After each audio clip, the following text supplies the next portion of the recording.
Mugs, mugs, mugs everywhere.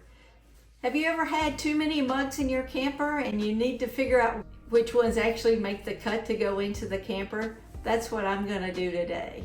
Welcome friends, welcome back to Katie's Camp Kitchen. Come along with us as we take some data and analyze it to help us make that decision. When I last made clam chowder, I noticed a 15-degree difference between the two mugs that I served in.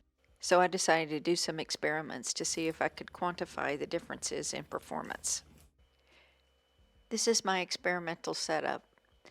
I have 4 different mugs, a Walmart Ozark Trails coffee mug, a Yeti 14-ounce coffee mug, and then 2 Stoneware mugs from my home dinnerware set. I'm using a ThermalWorks Signals 4-channel thermometer. That's the yellow device at the top of the screen, as well as an app to collect the data. I also have the temperature probes that have color markers on them that will correlate with the data that will be presented later. On the right hand side, I have an infrared camera that's connected to my phone that will record some of the heat data. Next, I have some very short video snippets of collecting the data for these conditions. At the end, I'll have some comparative graphs, and then I'll talk about other considerations that I used when choosing the one mug for my camper.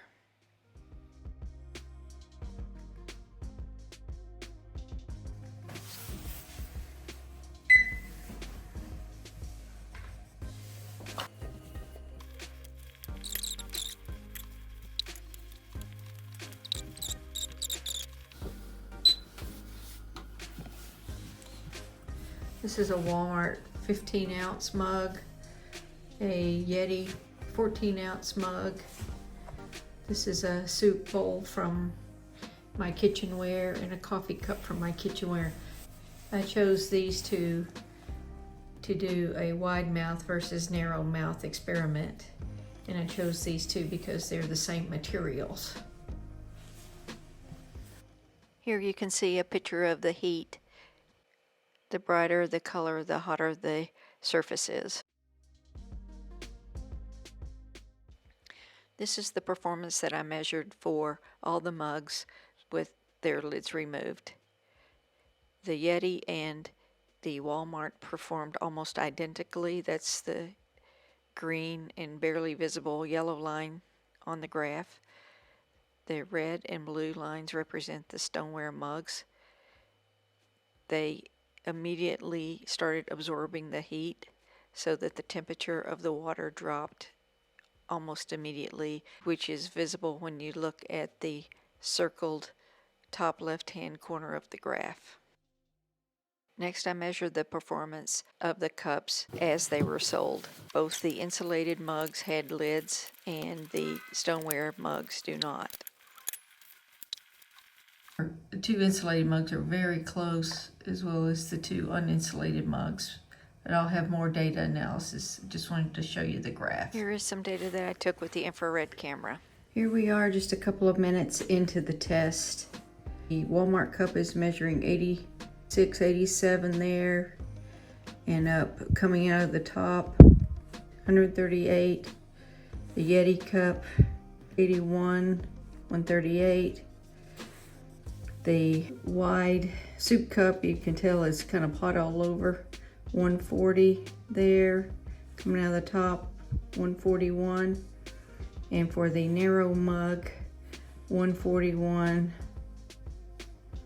144. The temperature of the kitchen is 70 degrees. This is the summary graph for the data that I just took of hot temperature with the mugs as they are sold in the store. The ones on the top, the yellow and green, are the insulated mugs, the Yeti and the Walmart. And then the other 2, the blue and the red, are the Stoneware mugs. The final test that I did was of cold temperature performance without lids. This is water that I just took out of the refrigerator. I want to measure how well the mugs retain the cold water. Here's the data for cold performance without lids. After an hour, the difference in temperatures is only about 10 degrees. Here's a side-by-side comparison of the data from the 3 different experiments.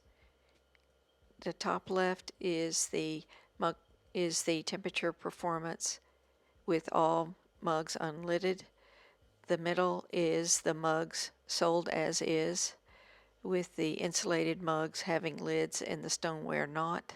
The third graph is the cold performance of all mugs without lids.